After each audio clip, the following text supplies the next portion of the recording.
Good morning. We are live from Council Chambers. And before we begin, I will go over the emergency response plan for this room. In an emergency, everyone must evacuate through the nearest safe exit.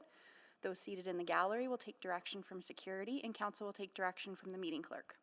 After evacuating the room, please proceed to a stairwell, take the stairs to ground level, and evacuate the building through the doors marked emergency exit, and go to the muster point. Do not take an elevator or walk through the city room. Anyone with limited mobility should identify themselves to security or the meeting clerk during an evacuation. Finally, please speak with security or the meeting clerk if you require first aid. Thank you. Thank you very much. I will call the Audit Committee meeting for June 25th to order and do a roll call of committee members. Mayor Sohi is not able to join us today. Councillor Knack. Good morning. Good morning. Councillor Principe.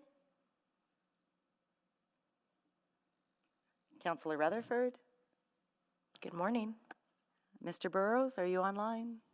Good morning. Good morning. And Mr. Matabambe is in person. Good morning. Good morning. I'm just going to see if we have any other councillors joining us today. Councillor Rice. Good morning. Good morning, and I think that is it for now.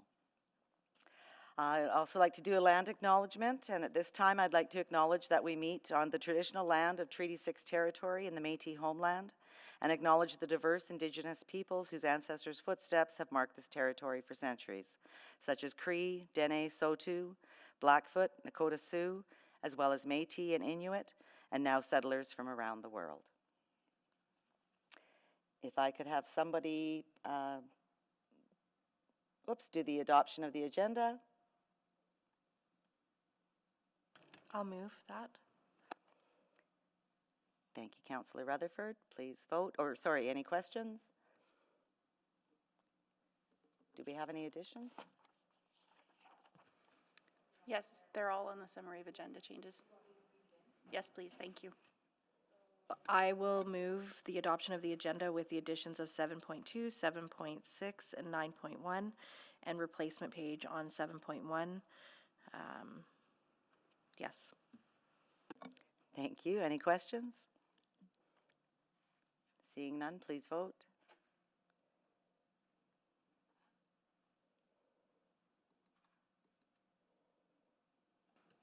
We have all the votes. Display the votes, please. That is carried. And Councillor Knack, would you like to move approval of the minutes? I would love to move the approval of the minutes from the April 15th, 2024 Audit Committee meeting. Any changes? Seeing none, please vote.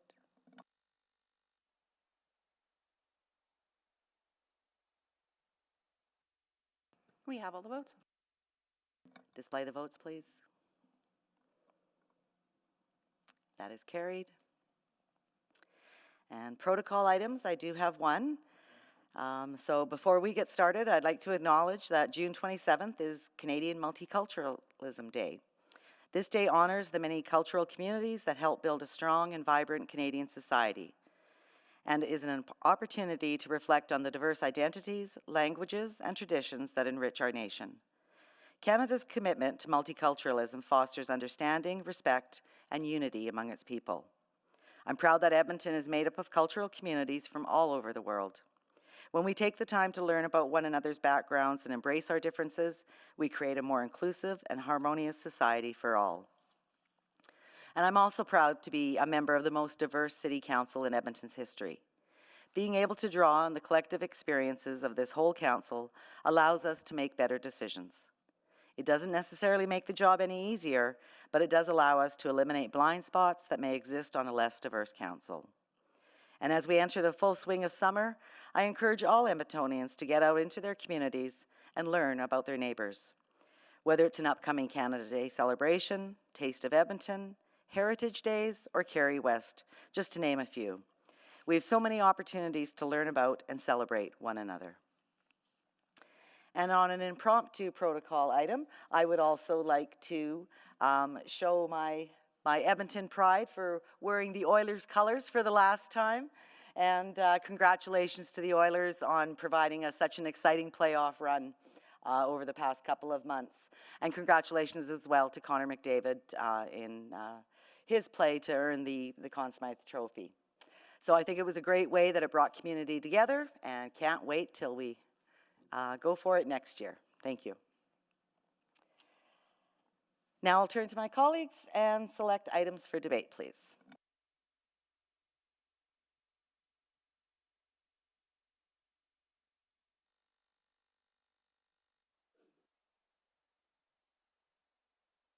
Councillor Rutherford? Yeah, I'd like to select 7.5 and 7.6. They're dealt with together. Thank you. And Councillor Knack? That was what I was going to select, so I'm good. Thank you. Okay, seeing no others, can we vote on reports not selected for debate? So moved. Thank Yeah, you. I do Oh. want 7.1.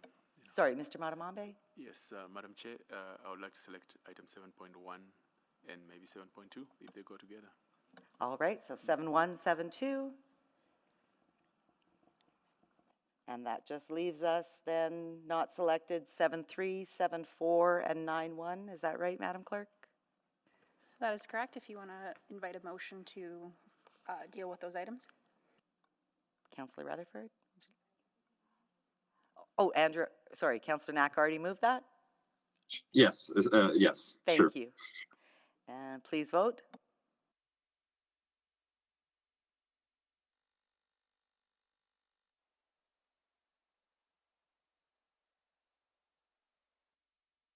We have all the votes. Display the votes, please. And that is carried. And we have no one to speak to the items? Chair, for the record, can we read in the items that committee has dealt with this morning? Sure, let's do that. Thank you. This morning, committee has passed the recommendations in the following reports without debate. Item 7.3, publicly reported community indicators validation audit. And item 7.4, publicly reported community indicators validation audit administration response, as well as item 9.1, external auditor non-audit service request. Thank you for keeping us on track. All right, we have no request to speak, no request for specific time on agenda. Any councillor inquiries? No reports to be dealt with at a separate meeting, no unfinished business. So we will move on to public reports 7.1 and 7.2. Do we have a presentation on that? Yeah, just a short one. Okay, thank you. Go ahead. There's a slide. I'll just get started. So yeah, today I'm presenting our recommendation follow-up report as of June 6th. The work to follow up on recommendations is done by the lead auditors. The monthly reporting we do to administration and the preparation of the report we provide to you is done by our auditor, Jeannie Kim, and our acting deputy city auditor, Leslie Glasbeek. And the dashboard is managed by Alfred Apea, our data scientist, and you can see the dashboard in real time on our website. This report presents the current status of our recommendations. There are 50 recommendations outstanding, and of those 12 are overdue, but we have received revised due dates for each of them. As well, in the period since the last audit committee meeting, we closed 3 recommendations. And now I'll take any questions. Thank you. Mr. Matamambe, you selected the items, so go ahead, please. Sure, thank you, Madam Chair, and thank you for the presentation to the city auditor. You know, certainly it appears some progress is being made in closing off some of the outstanding items. So I am noticing that we have a number of items that have revised due date, and some of them appear to have revisions that are up to a year. So may you please provide some context on that before I ask any follow-up questions? So for each of those recommendations, we have been provided with new due dates, and those are from administration. I guess specifics about those, I have administration would be here to answer those questions. But from my perspective, we are in touch with those areas to ensure there's progress being made on the recommendations, and we have seen that. Things happen, you know, resources change, priorities change, that are unpredictable. So that's sometimes why those recommendation due dates are extended. Yeah, so sorry if you have a specific question, yeah, maybe we can see if we can answer that one. Yeah, no, I appreciate that. It's that I'm noticing that some of the revisions are up to a year or more than a year long. So that to me is a cause for concern, because clearly it indicates that when the agreed corrective actions were set, maybe there was a bit of over optimism in terms of the timing of the implementation of the agreed corrective actions. Yeah, yeah, exactly. And there would also be certain things that would have happened between when we finished the audit and those dates were provided and the work that's progressing on them that would cause those delays. But I agree, as long as once those recommendations do get implemented, then the value is there from the audit. So, but as far as the specifics as to why, I mean, I know some of them are based on external boards, like the Safety Code Council ones. I do know that we are going to be closing 2 of those recommendations once Council approves the homelessness corporate report that's coming next week. So we will get a couple off the list earlier. Yeah.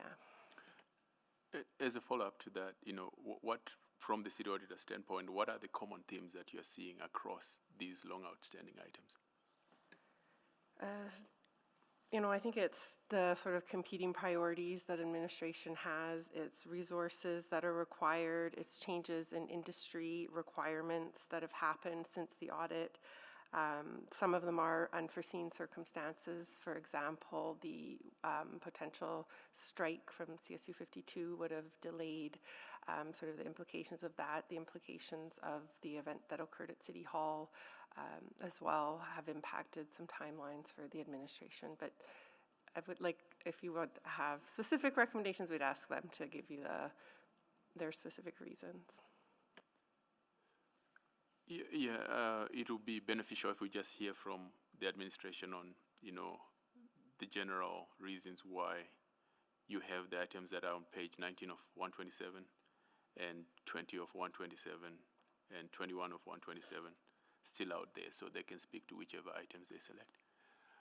And in addition, for the city auditor, from a risk standpoint, how are you ensuring that you are getting the level of comfort that these outstanding recommendations will not necessarily result in new risks, coming across? Yeah, so my staff do meet regularly as we follow up on all of the recommendations, the overdue ones as well, and to get updates to make sure that the intent of the recommendation is still being implemented as well, and that's really what we're looking for. So if we have any issues or any concerns in those follow-up meetings, we bring those to the attention of the administration immediately so that we can work towards ensuring that intent is being implemented so we can close those recommendations. Thank you for that. Are there any comments that are coming through from the administration on the items noted on pages 19 to 21?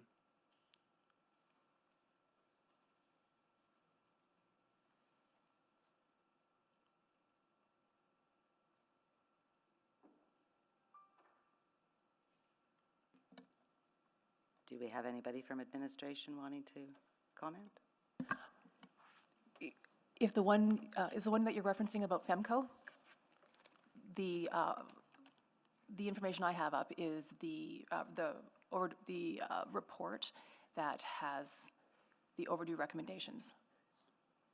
Yes, I don't know if we're looking at the same report. I am right now sitting on page 19 of 127, which has got 4 items. And when I look at the revision dates, some of them were from September 2023 and revised to June 2024. That one is okay, but the one from September 2023 revised to December 2024. There are actually 2 of them I'm seeing are a bit of a concern. So item number 2 and 3, safety codes permit related. I don't know if they're here, but I do know in that case that we are waiting on the Safety Code Council for a decision. So that's, oh, good. I see Robert's got his hand up. I'll let him answer. Good morning. Yes, standing in for Travis. I'm the Director of Safety Codes, actually. So a good question for me to address. Obviously, our regulator, the Safety Codes Council, sets out timelines for the work that we do, and specifically what we call our QMP, or Quality Management Plan, is something that we negotiate with the Safety Codes Council every few years. This year is the year that we renegotiate our quality management plan that's signed by the city manager as well. The work that we did with the auditor made it clear that the QMP needed to be renewed in order for that clarification to take place, because one of the issues the auditor had was that the QMP didn't match exactly what we had on our website and the way that we were administering the act. So that's a key part of it. And last year we were unable to do that. So that has to be done. And we don't have any control over the timing of that. So it had to be done in 2024. The other two, though, the expansion of the risk-based inspections model, that it was plain and simple a lack of data scientist resources at the city of Edmonton. It's taking longer than we thought because of quite a shortage in that profession, and only certain types of experts are able to help us build black box AI to move forward with that. So the good news is we're very much on schedule now. Although still pressed because of the resources and the pressure on our data science teams here at the city. So those are the reasons that's taking a little bit longer. Is an external and an internal reason for those two things. Also, as was mentioned earlier, most of the staff in our area are CSU 52, and the preparation for this potential strike also certainly ate into our resources to get some of the background work done. So those would be the main reasons. I hope that helps answer the question. Okay, thank you for the response. And what I'm hearing is... Mr. Matamambe, your time is up. Okay, thank so you. Yeah, we no, can that's okay. come back for another round then. For Okay, sure. thank you. Yeah, appreciate that. Because I want to ask a couple questions. So I'm just wondering, I guess, although they're not recommendations not yet due, there are a number that are due June 30th, just in a few days. And I'm just wondering, are those on track? Are there any delays expected on those? Yes, we have sort of followed up on each of those, and I'm told we've already closed one. We have 9 that we think we'll be able to close, either by the end of June or close to, and 3 that we won't be able to close, and 1 that was a maybe. So, sorry, the three and the maybe. What are the risks that you've identified there? I mean, those are similar to the ones that we have overdue now. There's been events that have happened that have delayed the implementation of those recommendations, so that they'll won't get closed by the end of June. At this point, I don't. Which one are those? Sorry. So the ones that I think, and again, they are not due yet, so we haven't 100% followed up. But what we think will be not being able to close will be the Civic Agencies Governance Recommendation 1. And in that case, we're just waiting for a new due date. We have also the Capital Asset Management Audit Recommendation 1. They have extended that until December 31st, 2024. Since we've issued this report, we've received that due date. As well, what was the other one here? The IT General Control and Process Ownership Update. Again, there's just some work to do there to close that one. And, we believe this work is happening. It's just not going to be closed on time, but hopefully soon. But I don't have those exact dates for all of them, sorry. Okay, and do you see a risk in not having these? The risks are there from the audit still for each of those, so as recommendations aren't closed, I mean, there's work that is being done, and so some of those gaps would be addressed, but the whole intent of that recommendation hasn't been addressed yet. So those risks would remain. Like I said, for us, we want those recommendations closed, but we want them closed well and properly and not rushed to close, because we want those risks to to be addressed and to be addressed in the long term as well. So I'm okay in some cases that they are extending those timelines if they need it to do a good job. Okay, and you talked about competing priorities in that the administration understands that these are a priority? Oh, I definitely think they know that these are priorities, but like I said, the things that happen that are even outside of their control that compete for priorities, they have to make decisions and prioritize within the work that they do, and I'm comfortable that they are working on closing these recommendations. Okay, because, yeah, the longer they go on, I guess the more risk that we do have. I'm just also wondering about the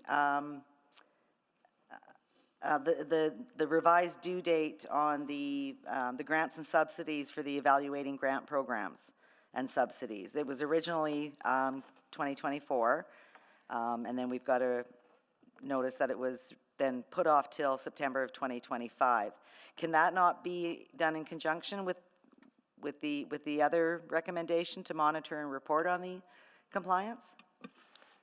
Councillor, I believe Harm is on the line here. I will just say that the change to 2025, that was just our mistake. That was the original revised due date. It somehow got typoed wrong in here, so that's why we revised it. That was the original revised due date received from the branch. Okay, so Harm is here? Yeah. I can speak to that a bit. So for the grants and subsidy audit, so the new policy will be effective this fall. We had to work through a lot of engagement over the summer in order to work with external agencies to make sure they understood the process. So with the new policy becoming effective this fall, we're going to give them a few months to kind of get used to the reporting process, and then they'll be back next year, early fall, with their first annual reporting on the effectiveness and accountability towards how they spend the funds. Okay. Thank you very much. And I think that's all I had on this one. Mr. Matamambe, you had some additional questions, did you, for a second round? Thank you, Madam Chair. I think for now, we'll leave it at that, because clearly the understanding, is that there are various reasons as to why these items are outstanding. My only concern is, from the time the agreed corrective actions were put in, there was a period in which these recommendations had to be implemented, and then they are overdue by a number of months in some instances, and they've extended since. So I think the communication back to the city auditor and the administration is that these items should be prioritized as well, because it is,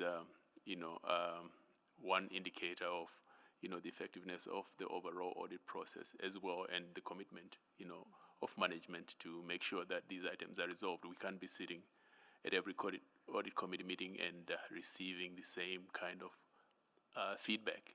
We want these items resolved because the city auditor presented them, because there was perceived risks when they came through.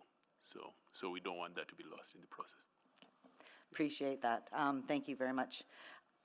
Did somebody want to move the recommendation? You want to do that? Okay. Yeah. So I will move item 7.1 and 7.2. The Office of the City Auditor recommendations follow-up dashboard report, as well as the administration update on the auditor's dashboard report, for information. Thank you very much. Anyone to speak?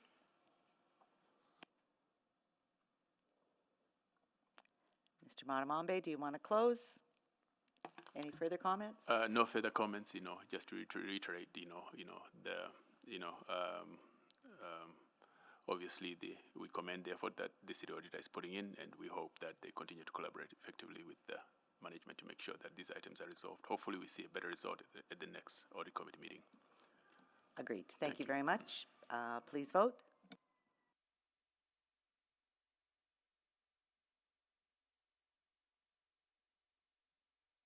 We have all the votes.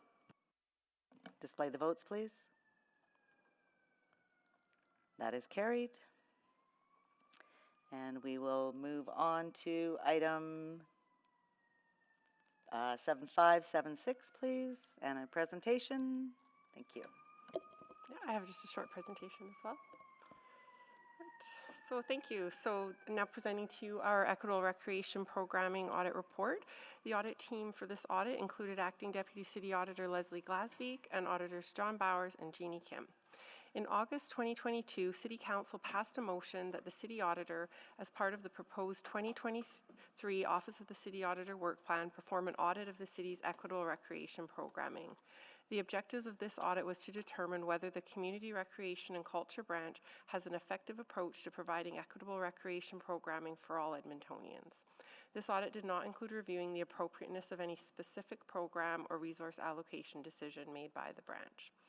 We found that the city and the branch have expressed their commitment to equitable recreation programming in various guiding documents and through various activities. We also found the branch has developed numerous programs directed at increasing equitable recreation programming for all Edmontonians. The majority of these are listed in the appendix in our report.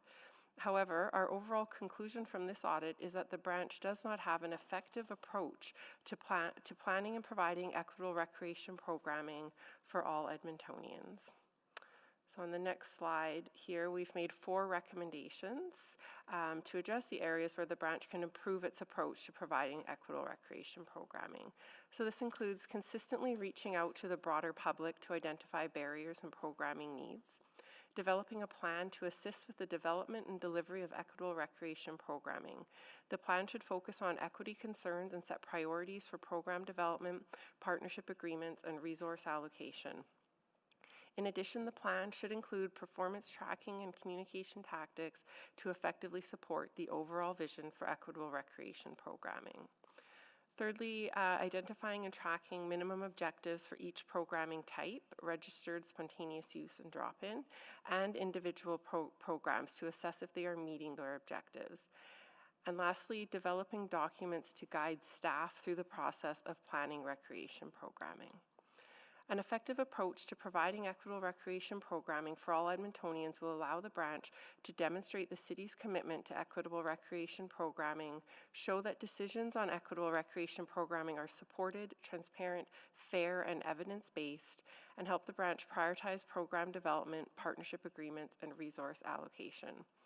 As well, enhancing program delivery by the branch and through partnerships and rentals will support informed decision-making, identify gaps and opportunities, and improve the overall delivery of equitable recreation programming. And now I believe administration has a presentation. Thank you. Go ahead.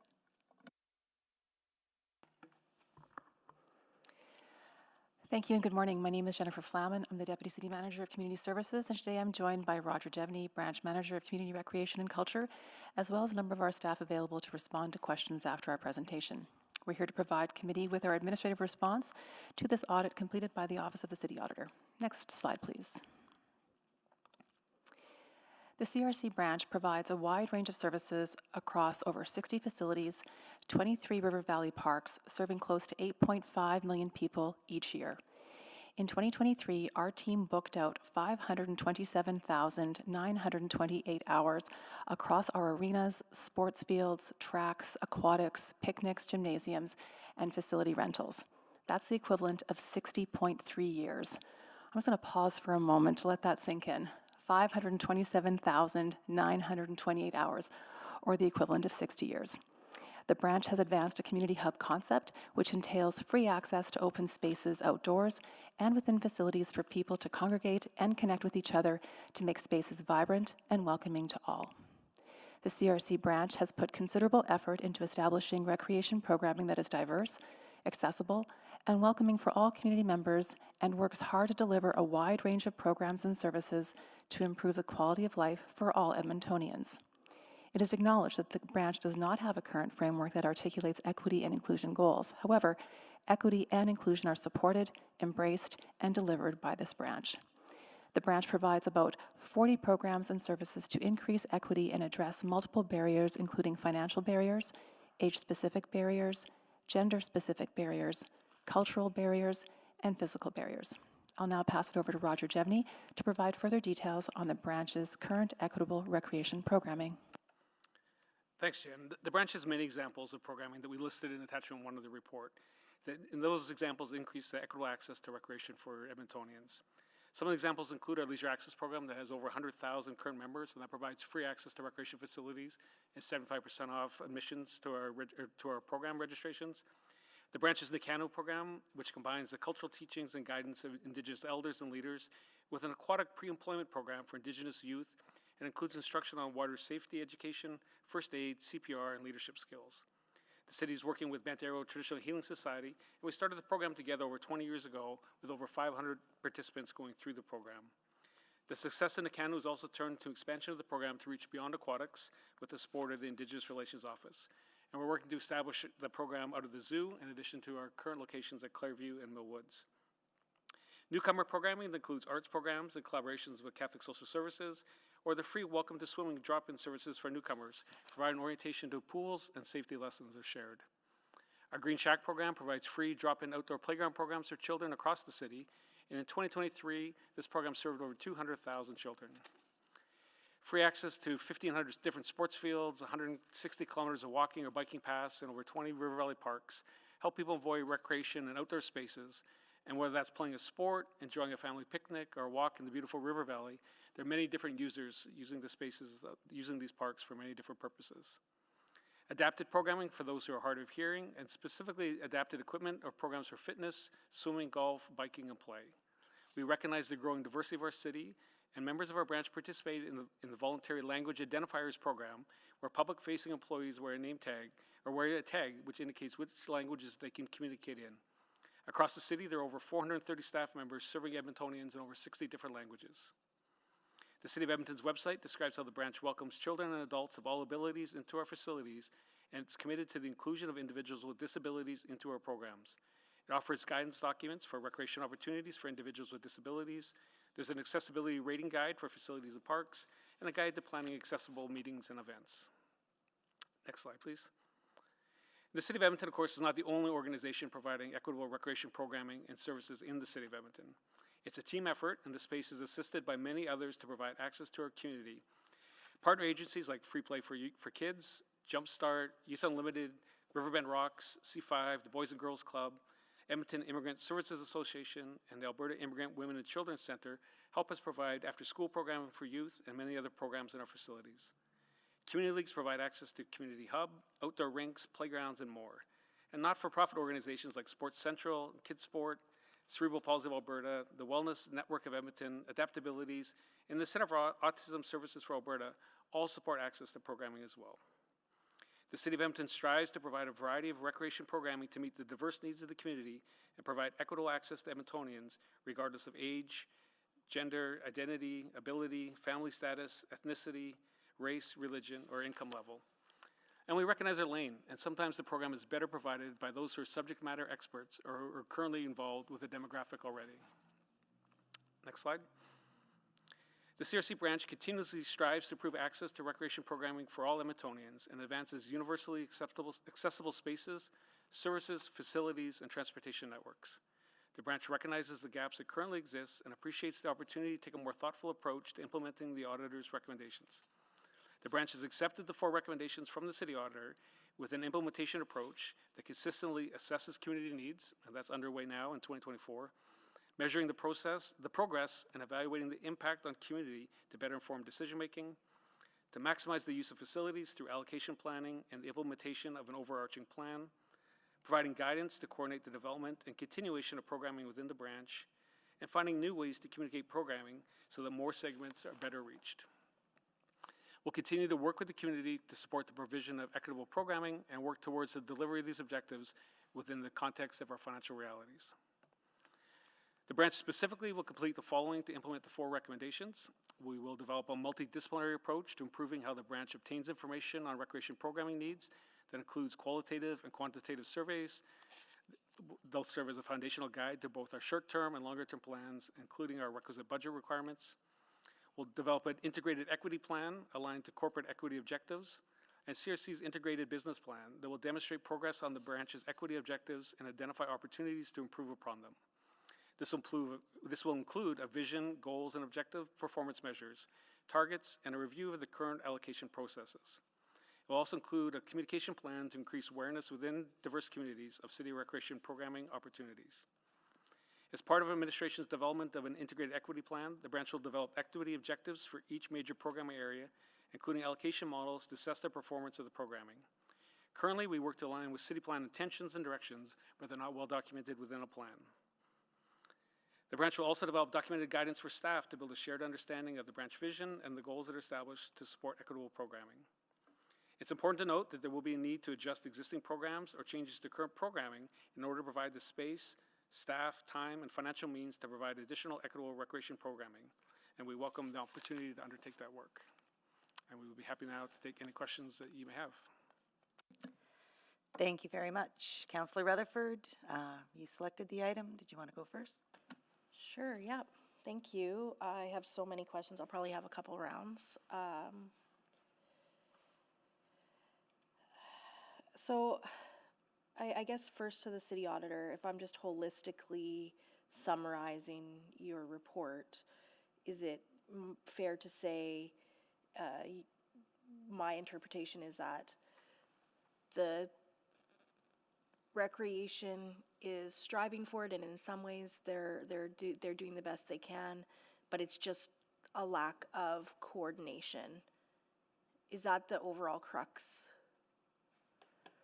It might go a little further than just the lack of yeah. coordination. I think it's the effective approach. So this framework, or which will provide coordination and which will actually allow them all of these programs and all of these things that they're doing, but it will allow them to know, is this what we want to be doing? Does this give us the value for money that we want from this? And we need them to set those goals and targets at the strategic level, but also at the program level as well, to ensure that they're providing, they're not duplicating, there's, the limited resources, and that they're able to use those resources in the most effective way possible.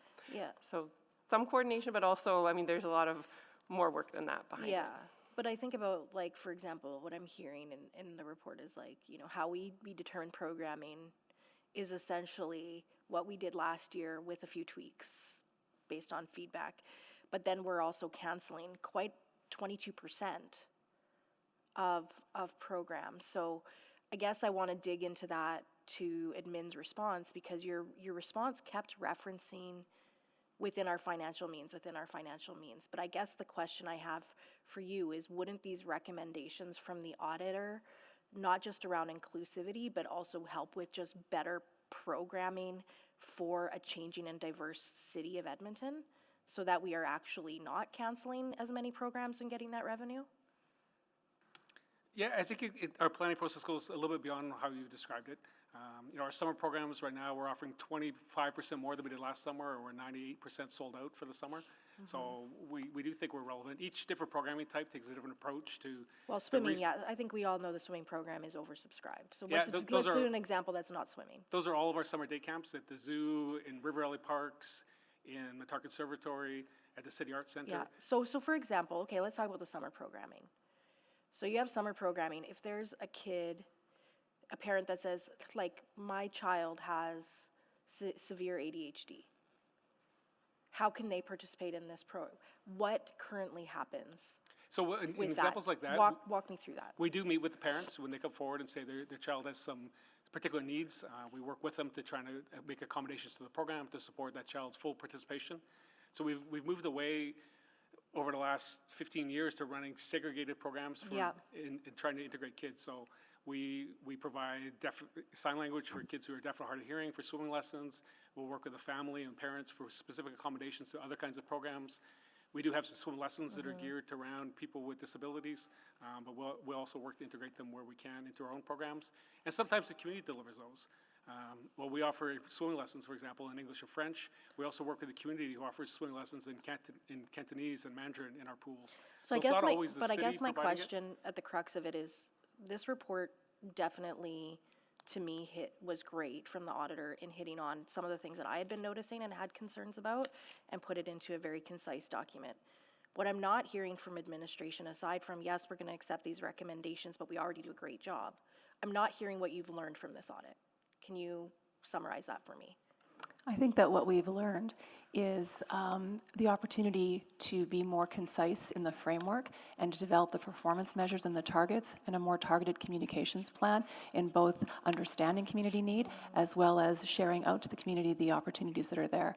And then I guess for recommendation 1 to the auditor, is that something you're going to be expecting to see ongoing? I just don't want that to be a one-time, we did it and now we don't need to continue to do it. So how are we going to ensure the mechanisms to ensure that recommendation 1 is sort of an ongoing checkpoint?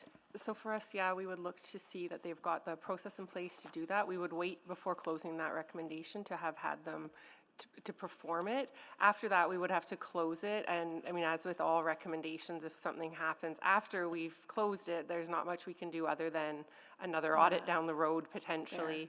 Our hope, though, is that in in understanding the value that these recommendations add, that the branch will not do that. And that's not something that we find that happens, but. Okay, no, good to know. Yeah, and if I can just offer, I know that you're out of time, but we'll be going for a few more rounds, is that we have some deeply committed professionals that are public servants at their heart, and every day wake up and think to themselves, how can we continuously improve and serve the Edmontonians that are here? Thank you very much. Councillor Knack?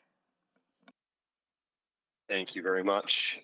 Just making sure I'm coming through. Sorry, I'm out of the city right now, so I want to make sure my sound is working. We can hear you loud and clear. Thank you.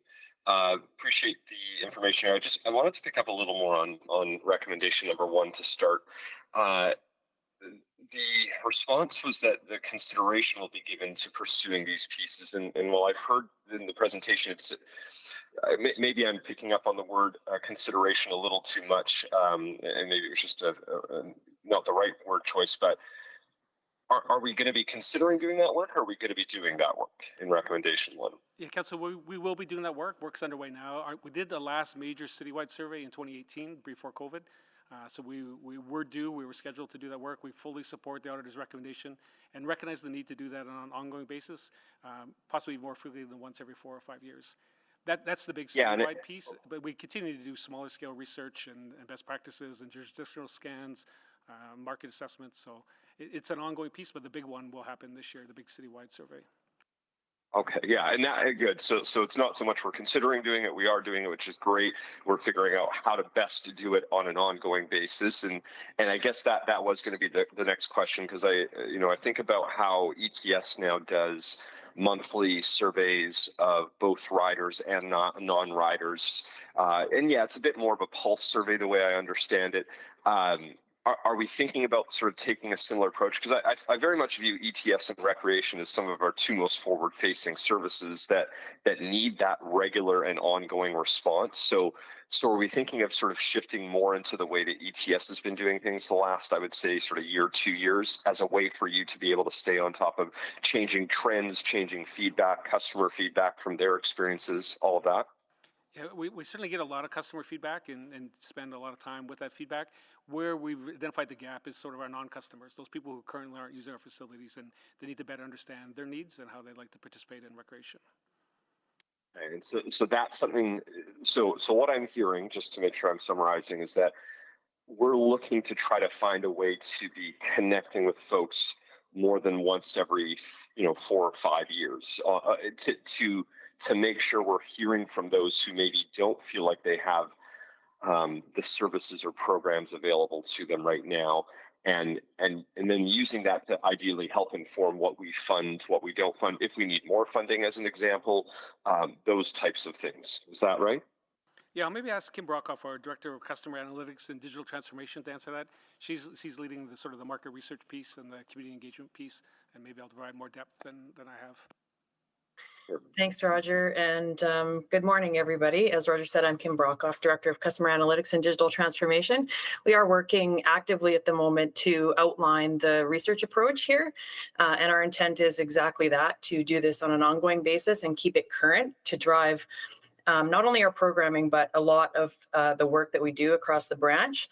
I think the other thing I would add to that is we are currently looking at a process that will encompass not just a survey, which will tell us what is needed, but also qualitative engagement sessions, so that we better understand why that's the case, and really get a deeper understanding of recreation needs across the city.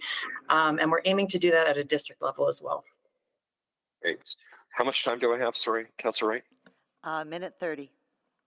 Perfect. Then last question is going to be around sort of most of the dates and the recommendations. I think the work that is about to be done is going to be really great to see. What I'm worried about is most of that work isn't scheduled to be completed until 2026, which would then put us outside of, again, or getting close, and maybe I wouldn't mind your thoughts, is that enough time to be able to put together a comprehensive ask for what the next council will need for their next budget cycle? Because I'm just worried that there won't be sort of those check-in reports and chance it might just be coming in right at sort of the last minute, versus with enough time for sort of a thoughtful dialogue around what you'll need in that next cycle. Yeah, I think there's time, Councillor Knack. We certainly have allocated a fair amount of time to do this work. We will need to assign resources to do the work, to do the comprehensive plan, and then to look at the budget requirements. But we're constantly looking at our budget requirements, what revenues we're earning, what programs are filling, where the gaps are, where we have additional services. So it won't be like we wait till the end to have everything in place before we make any moves. But we do think it'll take some time to get the comprehensive plan and all the measures and all the systems to collect the additional data in place in order to have that documentation that we're striving for. Okay, I'm out of time. Thank you. Thank you very much, Councillor Knack. I do have a few questions. I'm just wondering, okay, first of all, I guess, what priorities are being set aside in order to do this work? In the report, it says that there'll be an adjustment of current priorities. Yeah, we'll need to work with our department strategy session and potentially the SIP branch to look at how do we undertake this work. On the Sorry, research, SIP is? the Service Improvement and Performance Branch. Okay. We're also dedicating some of our marketing research dollars to do the citywide survey. So we won't get other research that we would have had in previous years as we're focusing on the citywide household survey. Okay. So a citywide household survey, that's not just going to be the insight survey. This is no, it'll be broad-based, and we want to get data at each district level to really show what the recreation programming needs are and sport needs. It's part of the bigger approach that we described, where we'll also look at sport trends, utilization of our facilities, program fill rates, a number of indicators. But we really do want to know and capture those non-users, what people in each of the districts are looking for in their recreation. So that's part of the gap that we don't have now, is sort of those non-users and a general household perspective on recreation needs. Okay, I'm just wondering, are we spreading ourselves too thin trying to be everything to everybody? Like, are in your presentation too, you talked about partner organizations as well. Yeah, that's certainly a challenge. There's an unlimited number of desires and wants in the community. We are trying to look at our allocation models, which community groups can provide programming. Good examples are after-school programming. We freed up some time after school and opened that up to social agencies to come in and deliver some different programming rather than the city doing it ourselves. We took a similar approach with some of the adapted programming, where we connected with all the organizations providing adaptive recreation programming for people with disabilities and provided space available to them to run their programs. So we're saying we can't be everything to everyone. We want to use our time wisely and look at how we've allocated that time to make sure community groups can access it. But there is limited space, there is limited time, and there will be trade-offs, and certainly parts of the city where we don't have facilities to deliver those programs either directly or through community organizations. So and I had made a note in the report about, I don't think there's anything to identify what those gaps in facilities are. Yeah, the auditor's report didn't look at the geographic gaps, but certainly that is a barrier. We know travel time and transportation to facilities is a barrier for people. Our goal is to have a facility within 5 kilometers of every household and a variety of different facilities to meet those broad-based community needs. But that is another, equitable programming gap, that some of those communities aren't getting the same level of programming that others are. Okay, so that won't be assessed, and it won't come into play with any of our substantial completion. Yeah, not as part of this work, but certainly as part of the capital planning and the 10-year capital investment forecast and the growth framework. Those needs are identified in the growth framework, and areas that would need facilities would be planned for, and sort of the timing when they come. But there isn't a budget program for them. It'll be part of the prioritization when the capital budget comes forward. Okay. And then the other thing that I was wondering about is recreation and recreational facilities it's not a core service. Like under the MGA, I've been scouring. I think we just need to designate land for recreation, correct? Yeah, that's right. It's not a core service. And 3 years ago, we were here with the Reimagined Services report. And at that time, the consultant had recommended we stop doing all free and low margin programming because of the cost of the city to deliver that. So it is a choice that we make. We do think there's tremendous returns on those investments in recreation, but it's not a core service, and that's something that we have to do. But it's something that every municipality in the country chooses to do to some level. And I think that's what Edmontonians expect, right, is to have those services and close to home too. Okay, that's all I have for now. I guess I'll move a second round. No, not at committee. Okay. So, Councillor Rutherford, go ahead. It's been a while. Thanks. No, that's okay. Thanks. I think, I guess just to the city auditor, you mentioned on page 28 about the linking of, their day-to-day work, staff's day-to-day work with gender-based plus analysis, and the framework laid out in the art of inclusion. But then when I see the response from administration to recommendation 2, they say it's important to note there's no well-defined corporate equity goals or objectives. Do you agree with that statement? Like at a broader level? At a broader level, exactly. I do agree with their statement. That is why, that is our recommendation 2, is for those to get developed. Either the art of inclusion, the GBA plus, those are all sort of would supplement that, but those don't provide that overall equity target for recreation programming. But we do have overall guiding document. That's where I'm getting confused. So we do have overall corporate guiding, because when I read this, it says there are no well-defined corporate equity goals and objectives.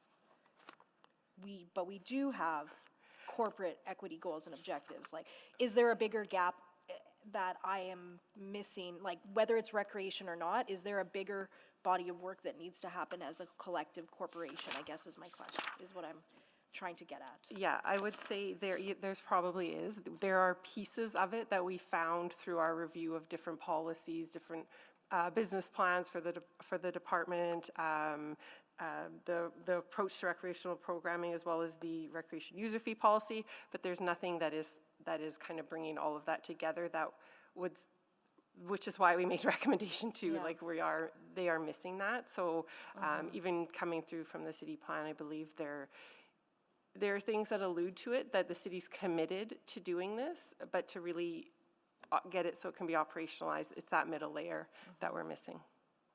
Yeah, hopefully that. Yeah. Okay.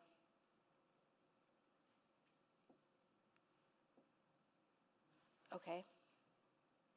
Because the other thing that I've noticed, and I would be curious your thoughts as a city auditor, I've actually noticed that a lot of the GBA plus sections in reports from administration are pretty weak. We're going to be talking about the district planning this afternoon, and I've been really hard on that group that their GBA plus analysis section was essentially a what we heard report. What did or was this out of scope? Like, what did your office find related to the actual usage of these tools that currently exist? I'm just going to let Leslie respond to that one.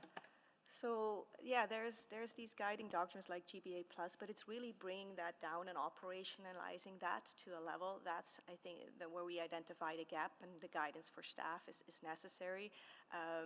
There's some GPA plus training, but it really that operationalizing it and bringing it into the day-to-day work is where this guidance would help. As far as there's a lot of commitment from the city to equity at a high level, but again, bringing that down in this context to recreational programming is where that recommendation 2 of a plan comes in, is to, okay, how does this commitment translate to equitable recreational programming, and what does this mean? There's so many activities that are being done by the branch. How does it all tie together and hang up to that? Yeah, and one of the things that you also mentioned in the audit is that you were looking at, you didn't necessarily comment on the quality of the programming or the services or the allocation. What recommendation in your audit recommendations would eventually allow for that feedback loop of the quality of what is being provided? I actually think it's recommendation 2, 3, and 4 that are all going to drive quality, right?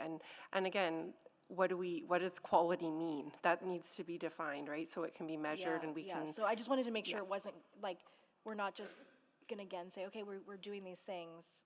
You need both the quantity of programming, but you need the quality too, right? There's an intersection there. So. And definitely the recommendation 3, where we talk about setting objectives at the program level, that would also help to understand whether those programs have been successful. Okay. And if that's what quality means to have a successful program, that would come from that too.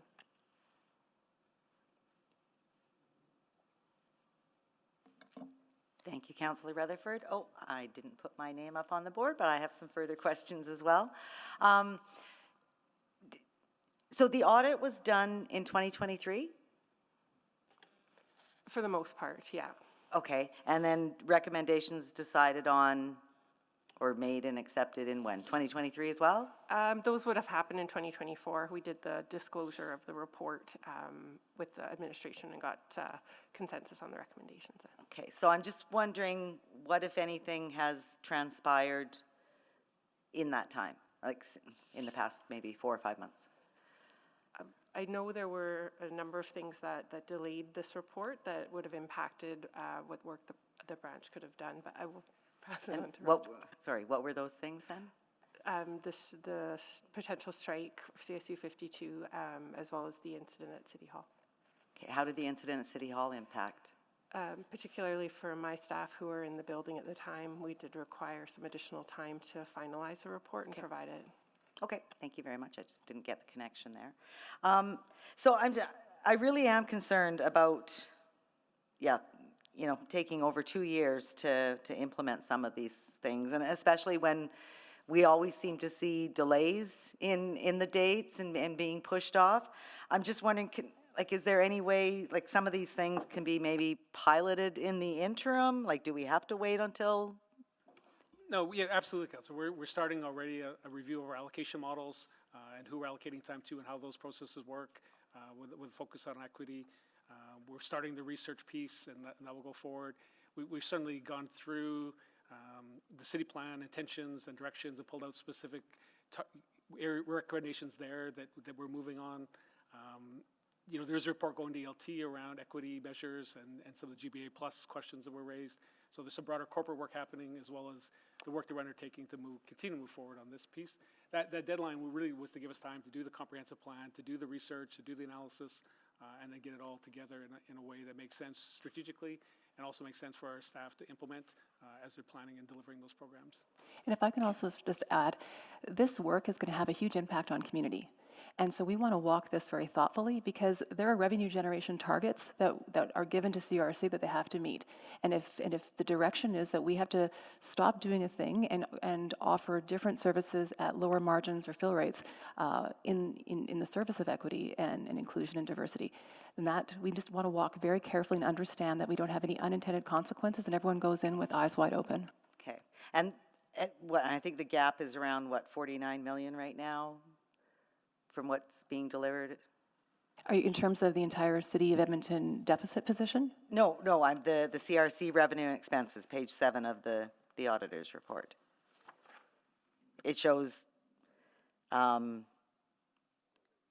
revenue was 64 million and only 113, and then we had 113 million expenses. Yeah, so that's the tax levy support we get to deliver those programs. Okay. So it is a mix of tax levy support and then revenues that we earn either through emissions, memberships, advertising sales, all the different ways. And we'll be taking a look at giving discounts to elite sporting groups.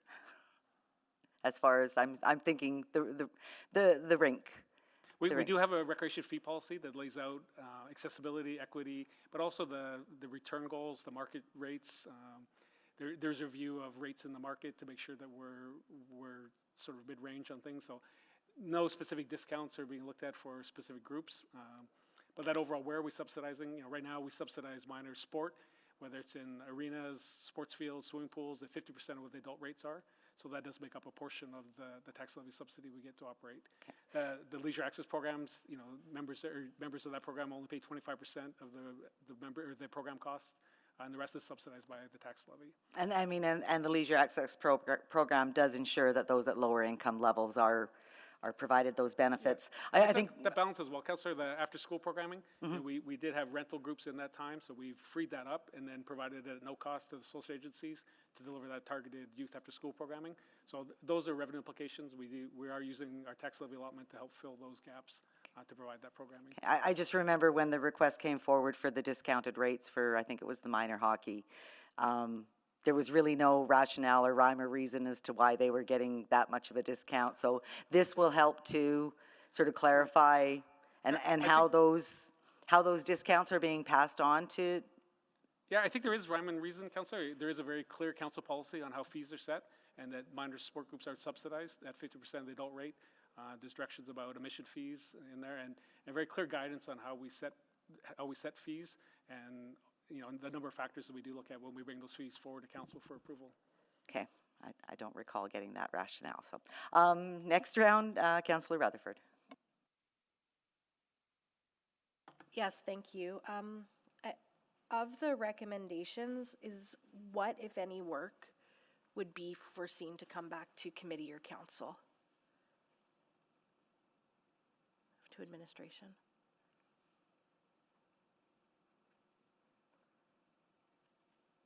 I'm not sure. I don't think we had contemplated bringing any of the specific deliverables back for approval. If that was council's wish, we would, of course, follow that direction, but I think this was work that the branch would undertake as part of our normal planning processes. But if you're creating an overall strategic plan and policy, usually don't those usually come to council or committee? Not typically as it would relate to something as specific as how we're doing programming. I think the larger corporate piece that is under consideration around equity goals for the corporation, those would come. I think as we work to stay in alignment with city plan, with our corporate business plan, with our department business plan, some of those other documents do come to council, but not necessarily the detailed branch operational plans. Because I am concerned about that, because when I'm hearing some of your answers right now, I think there's this idea that we're going to say, all primetime ice sheet location has to go to equitable groups now. And I just want to make sure I'm clear. That's why I'm I feel like there does need to be a little bit of a check-in at some place down the stage of this work. Because I don't think that there's 100% alignment in the direction that council would give and what admin would do.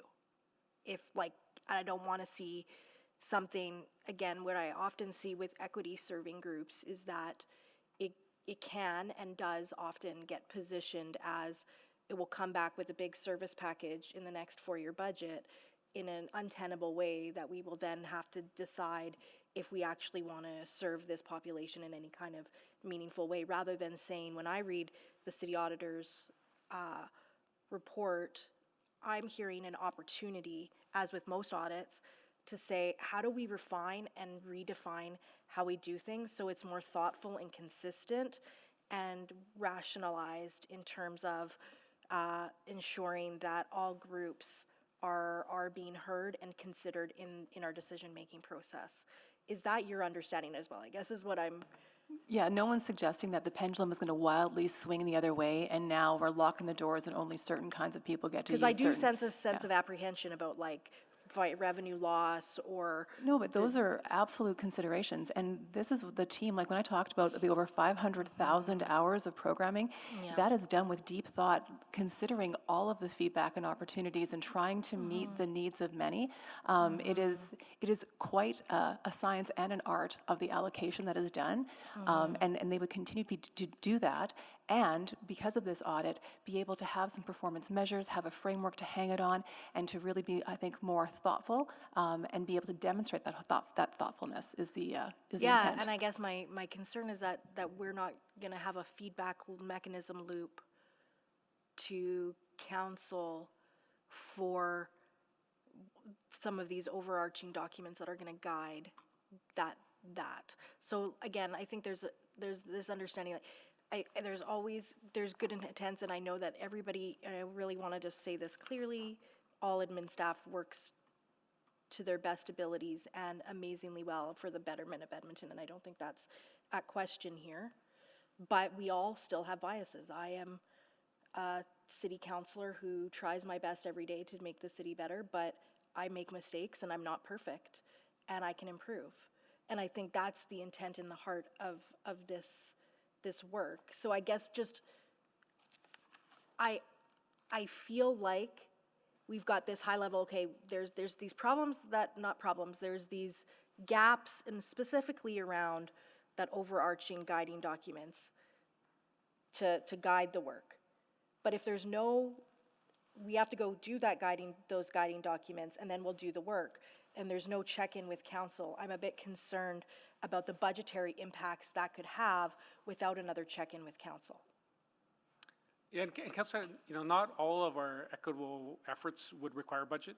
If we choose to allocate time to one group instead of another group, and they're both paying the same rates, that isn't a financial cost of the city, but it may provide space to groups that have traditionally not been able to get it through our current administrative processes. So there could be financial impacts, but there may not be as well. I know, but we're not going to have that conversation at a committee level. Maybe I think I need to contemplate a subsequent on that. I don't know. And maybe of the audit recommendations that you see, what piece exactly would you want to have come back to council? Because we operate within a policy and we report on the measures and the targets within it. And so, when we have 11,000 employees, we would never want to burden council with coming back with every single decision. Like, that would also be untenable. Yeah, so let me think about that. I'm out of time. But I'll think about that while Joanne's asking her. Thank you.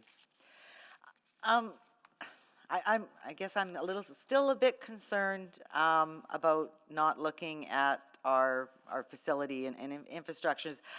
The report says back in 2016 to 2018 there was consultants reports, which I think focused on the facilities. Now we're looking at doing another consultant report focused on how we deliver the services, but nothing on the facilities. So should we be doing this together? Councillor Wright, the way that I see this is those facilities were part of the resources that are available. So that was done separately. It wasn't the risk that we identified in this audit around accessibility of facilities, but that's a resource along with all of the other, other facilities, other areas, people that are going into this that this recommendation too really is going to be able to satisfy and say, how do we best use those limited resources? So this audit isn't about saying we need more of something or we need more of another thing. It's with what we've got, how can we best use that and achieve our equity goals and programming? If more come on for other reasons that are driven by then how do we best use those? But maybe we can do a better job meeting those equity objectives, I think, once they get determined, if we had more facilities or... Yeah, but probably, like, the more resources you can put to it, the better you're going to be able to do. But that's really not what the point of what we're saying here, because we want there to be something that will be able to support decision-making with the resources that they have.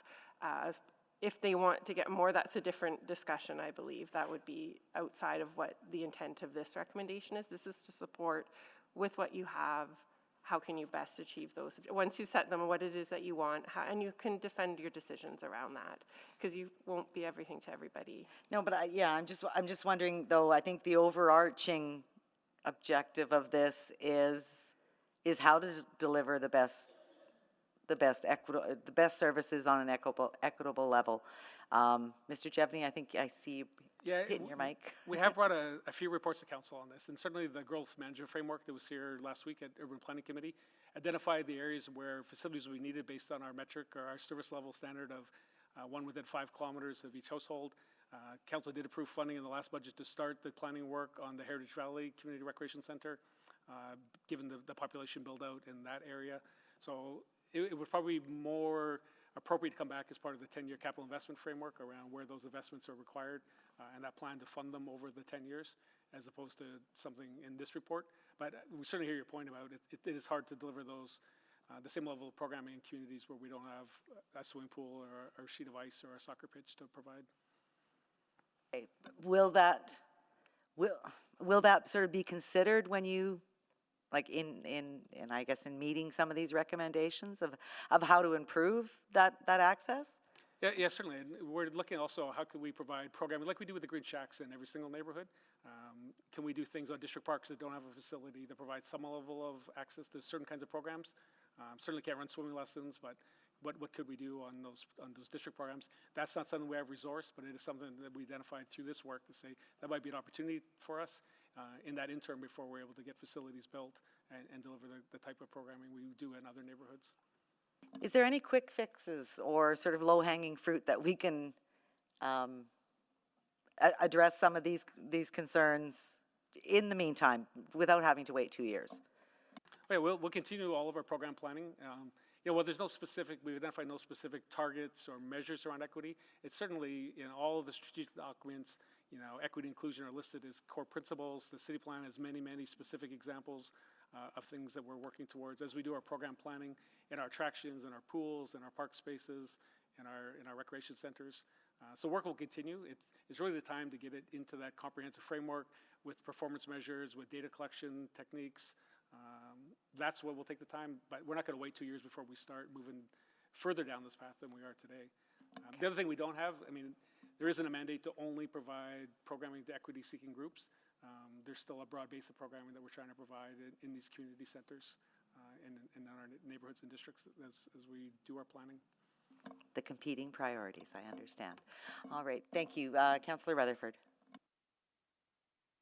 Yeah, I apologize. I'm just waiting for the wording for the motion. So I would like to put on a motion in replacement of receipt for information that asks for a report to come back to committee on recommendation 2. I think the other 3 are absolutely operational in nature and would be far beyond governance, but I see a real space in which I'm introducing. I'll wait till I I get the motion on the floor. I'm just waiting for it, so I don't know. Do you have any other questions in the meantime? How does administration feel about that potential motion? We love motions. Just teasing. I guess just, we welcome the opportunity to be more clear and to give council comfort that what we're doing is having impact and is making sense. I just want to let everyone know that as new opportunities are being conceived and shared, our program menu is always evolving. And it's not just being rolled over seasons. We expect new insights will come forward from our customer feedback, which is ongoing and perpetual. We have some very engaged users who tell us all the time when we hit the mark and when we don't, and we're very responsive to making adjustments, refinements, and introducing new programs on the fly. Like to your point, Councillor Wright, we're not waiting for a magical moment to drop a report. That's not how we operate. We wouldn't be successful if that's the way we showed up. We absolutely are responsive, and some of the best stuff that happens is when community comes. Like, for example, when there were a number of immigrant women who came from Afghanistan, we heard from a community and we brought them to the zoo and we did a whole cooking class with them, and it just created community. Like, those are like in the moment that we are responding to community that no report can actually share or see, but that is the work day to day that is happening. Yeah, that's fantastic, and I think again, though, if we look at the recommendation in number 2, I'm just trying to go specifically to it, develop an integrated plan for the delivery of equitable recreation programming, including a defined vision and goals, performance measures and targets, allocation model, and communications plan. I think that really is something that council should have a stronger eye on, especially because I know, at least from my office, one of the things that I've absolutely heard concerns about is the recreation allocation and the decisions that are driving that. So I do think I'm going to see if Nancy has sent me the motion. We can debate it. Okay, so I'll move that the audit committee recommend to council that administration provide a report outlining the integrated plan for equitable recreation programming as outlined in the June 25th, 2024 Office of the City Auditor Report. Due date March 2026, Community and Public Services Committee. And would you like to introduce that? Yeah, so again, as I mentioned, I really appreciate the work of this audit. I think that it really underscores what is already happening in many ways in recreation, but I think needs a little bit more of a comprehensive lens. But I do think that recommendation 2 has some potential to have a lot of impacts, both budgetarily as well as in the community that the Council of 2026 is going to hear about. And so I do think that one does require a little bit more of a information report to committee on that item. That's why I'm bringing that in. That's the intent of this motion. Thank you. So when are you Are you expecting it to come back? Oh, no, sorry, you've got it coming back to CPSC. Okay, good. And I'm just wondering, to the auditor, do you normally do periodic check-ins on recommendations to follow up how they're? Yes, definitely. Okay, Yeah. but not necessarily reporting back to? No, that's not part of our follow-up work to report back, other than the report we talked about earlier when we closed the recommendations and why we closed them. But they are interacting with our office monthly. It is frequent and appreciated. You're like a dog after a bone? Okay. But we want to make sure that they don't do a bunch of work and then for us to say that's not meeting the intent of this recommendation and not be able to close the recommendation. Okay, that's good to know that as well. Okay. I don't think I have any questions to the mover of the motion. Who have we got next? Councillor Knack, you got questions? Just to speak, thank you. Thank you. Seeing no other questions, I guess Councillor Knack, go ahead. Sure, thank you. Yeah, I just want to thank Councillor Rutherford for this motion, sort of echoing what she had said in introduction. I think the work that's going to be happening is going to be great. I do really feel strongly, similar to Councillor Rutherford, about having that come back to council, and I think the timeline works out really well, to have a more fulsome discussion well in advance of what would be a budget discussion, because again, I know, and would echo Simon's points, that I know what our city staff do each and every day to try to work that magic of balancing the various needs across the city. And so I actually think part of what will come back is, which will combine some of the work in the other reports, is, okay, based off what we have today, like we're seeing the foundational work that's happening in, it's going to sound odd to compare it to Parks and Roads or ETS. We've done a lot of foundational work the last couple of years that says, okay, with the amount of money you're putting in, this is what you get. If you want more, then you got to do that. And these are the things we would do if we had more. Do you want to do that? And so at a high level, I see this report in the policy conversation that we can have to help inform, or at least inform what the next council will get to do for providing equitable services across the city, to making sure we're meeting the need, not just in our existing spaces, but if we are dealing with gaps in major other areas and how to best address it. So thanks to Councillor Rutherford for this. I'll obviously support this. Thank you, Councillor Knack. Councillor Rutherford to close. Yeah, just not too much to add. I think just, even though I hope the chair will give me a little bit of discretion to just speak to the overall report rather than just the motion, if that's okay.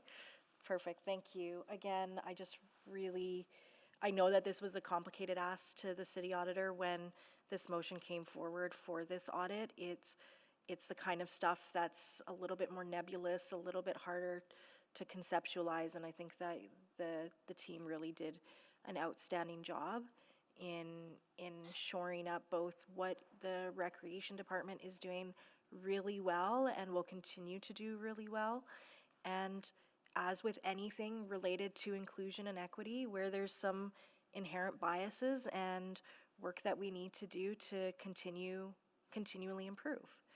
And so I I would say that not only did this report meet my expectations, it personally exceeded those expectations. So I just really want that message to go back to the team in your area, Janine. So, and I also want to thank administration for being so open to this audit as well, and for accepting these recommendations. And I know that this work is not without a lot of resources, but I think it's really important work. And again, I just really want to iterate that this does not negate the great work that is already happening on so many fronts.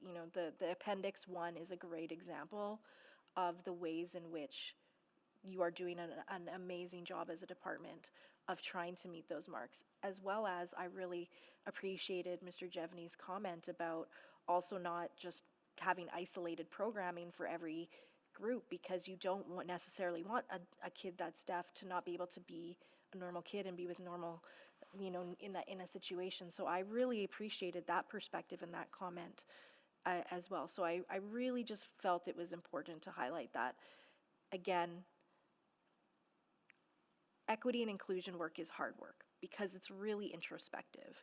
It's introspective individually, it's introspective collectively in our departments, and it's introspective as a society and the society we want to create. And that's really hard sometimes to hold up a mirror and see both what looks good and what's sometimes the ugly bits that we don't really want to focus on.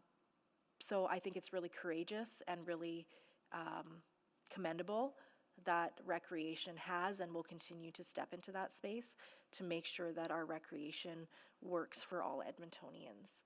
I do want to also just comment on, while I get that this is not necessarily in the MGA, when we as a city do offer programs or services, we actually have a higher order legislation that must be adhered to, and that is the Charter of Human Rights and Freedoms.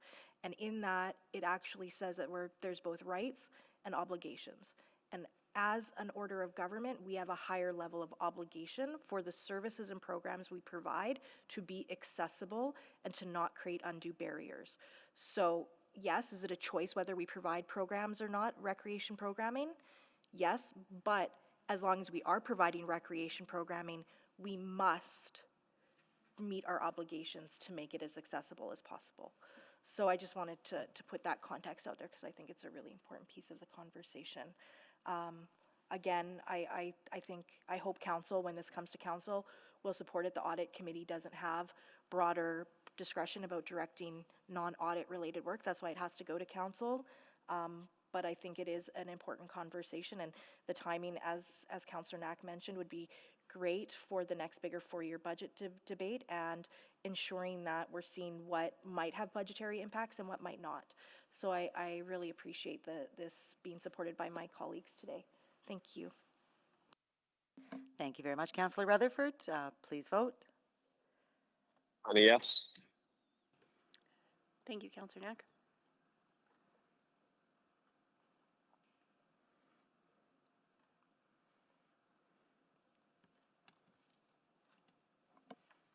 We have all the votes.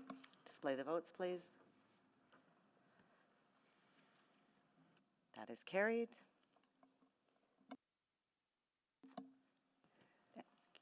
Could you please still receive these for information so that these are closed? Oh, all right, in addition, so I will move that the June 25th, 2024 Office of the City Auditor report be received for information, and that the administration's response also be received for information. Any questions? Anyone to speak? Please vote. On a yes. Thank you, Councillor Knack. We have all the votes. Display the votes, please. That is carried. I can move on now, Madam Clerk. Thank you. No responses to councillor inquiries? We already dealt with our private reports. Any motions pending? Notices of motion and motions without customary notice? None. We are adjourned. Thank you very much.